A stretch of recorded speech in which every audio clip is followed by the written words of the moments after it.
Hey footy fans, time for a bit more footy fun here with Footy Finn. And look, I want to give a proper wrap of the Rugby World Cup quarterfinals. What a weekend. I mean, whew, draining. And I'm a neutral. Some classic matches. Two in particular were absolutely world class. And the other two were not bad either. Look, I think I'm only going to get a chance to run over the first two of these for now and keep it at about 10 minutes or so. So anyway, here we go. So look, it started Saturday afternoon with Argentina up against Wales. And of course, there was much being said about this Welsh team and how Warren Gatland had turned them around after losing last year to Georgia and only winning one match against Italy, that being in this year's Six Nations. If we look with the benefit of hindsight now, one thing I would say is that a particularly poor, basically a shithouse Australian team made Wales look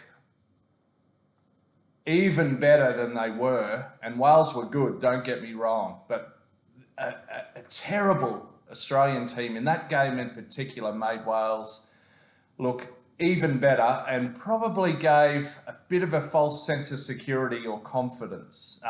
That's just my personal take on it. Look, so basically Argentina beat Wales, and in the end they beat them quite well, 29-17. Wales would have needed to score two more converted tries to win that match, which is interesting because Wales got away to a 10-0 lead before Argentina got any points on the board. Wales got tries in the first half, and then in the second half through Williams.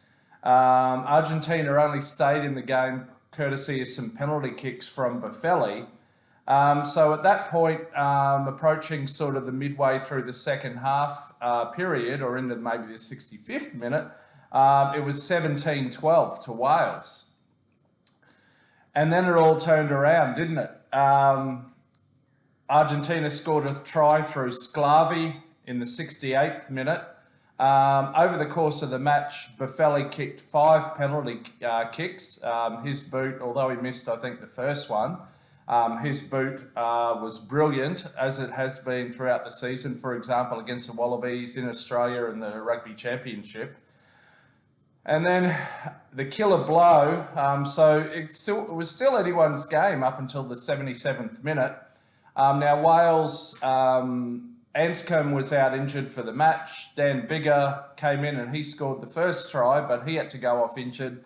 I'm sorry, I don't know the name of the young man who came on as replacement fly half. I'll say it was Williams. There's a fair chance that could be accurate, but possibly not. Apologies to that man. I think it was his little pass for a wraparound that was intercepted by Nico Sanchez, who ran well over half the field to score under the post and intercept try, and that sealed it for Wales, 29-17. So let me just say, commiserations to Wales. Australia are still in this World Cup through Aussie coach Michael Cheika, head coach of Los Pumas. Vamos Los Pumas! Okay, so that was the first quarter final. Now, following that, Saturday night French time, the blockbuster, New Zealand versus Ireland. Of course, I previewed this game. There was massive hype and build-up around this match, and you know, different rivalries going on, different revenge factors, etc. Look, and as I said in a short on Sunday, at the end of the day, it was a classic match worthy of a Rugby World Cup final. At the end of the day, New Zealand played at their very best, better than we've probably seen them play in a decade or more. Even Kiwi fans are saying that. Ireland, sadly, were not quite at their best, particularly in the first quarter of the match. And ultimately, that was the difference. In the first quarter or so, New Zealand actually got away to a 13-0 lead. Ireland took a while to get into the match. Ireland did sadly miss a few line-out opportunities throughout this game, which was costly against a team like New Zealand. That is costly. The bounce of the ball was not with them at different times, and I'll come into that. Ireland didn't get their first score until the 23rd minute. And then look, but by half time, I think it was back to, was it 17 all in this one or 18-17? I think it might have been, it was one or the other. Aaron Smith got yellow carded late in the first half for a tap down off an Ireland pass. The other thing, and in the second half, Cody Taylor was yellow carded for a cynical pull down of a rolling maul that led to a penalty try.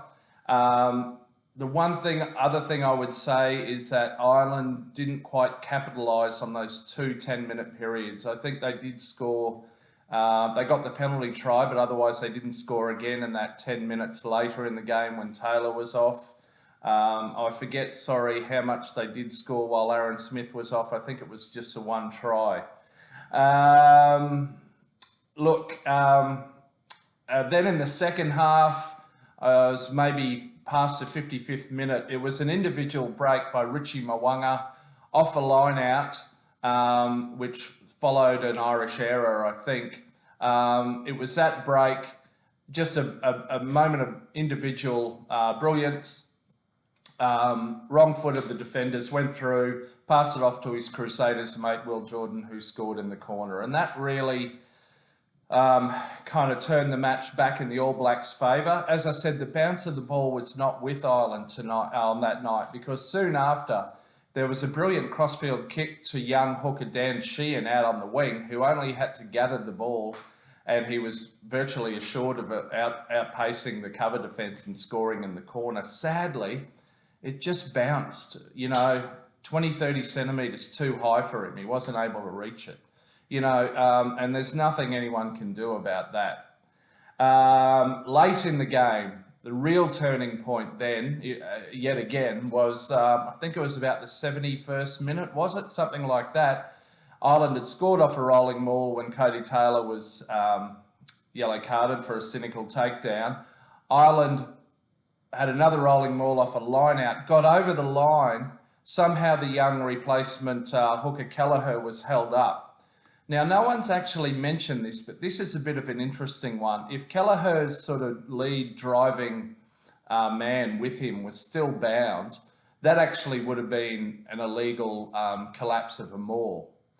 But I think what happened is just at that last second, the binding dropped off.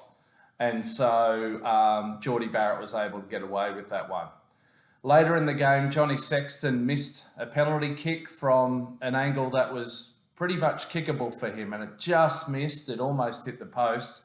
But just those few little errors, and sadly in this kind of cauldron, in this atmosphere, in this kind of level of world-class contest, that can be the difference. On the whole, Ireland did have some youngsters, but then they also had quite a relatively old squad, a number of men in their 30s who have been legends for the game. But you also do wonder, and there's been talk about Ireland not resting their players throughout the pool match. If they'd rested more for one of the easy games against Namibia, look, who would know? And let me just also put this question out there. What if Ireland had actually lost one match throughout 2023? If they'd lost, say, to France in the Six Nations, or maybe if they'd lost to South Africa in the pool match, would that have been the wake-up call that they needed? Of course, New Zealand had 2 very disappointing losses just before and in the opening match of this World Cup, and that gave them a shake-up. So just another what-if. Look, it's very sad. Johnny Sexton at 38 years old, what a legend, 130-odd caps, is it? This is almost certainly his last game in an Ireland shirt. Likewise for Keith Earls, 100 caps. It may be the last game for legendary Peter O'Mahony, who knows? Look, hi to my mate Barry O'Brien, the Bull, in Dublin, and to all the Ireland supporters, my heart's with you. Commiserations. It is very disappointing. There is talk about this. Is there perhaps a curse on the Ireland team when it comes to quarterfinals and Rugby World Cups? A little bit like Mayo in the Gaelic football, the national championship. But look, I don't think it's that. And what I would say to Ireland is that you have the respect of the rugby world. No question about that. And at least you're not Aussies, right? We've just had our worst ever Rugby World Cup by a country mile.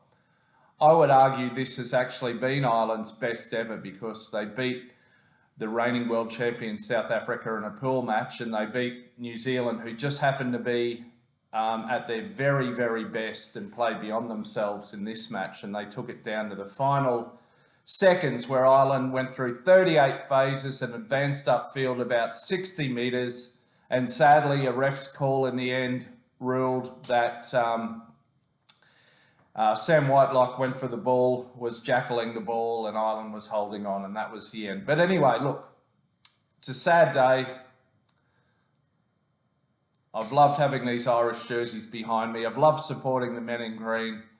You have my utmost respect. The rugby world respects you, Ireland.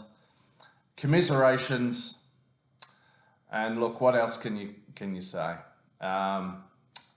But we'll look ahead. Ireland can look ahead to Rugby World Cup 2027 here in Australia, but it seems like a hell of a long way away. But commiserations. Anyway, that's it on these two games. An epic match, that one in particular. I'll cover the next quarterfinals in another video. Until then, sláinte, and catch you in a rolling mall that hopefully is not illegally brought down by someone in a black jersey. See ya.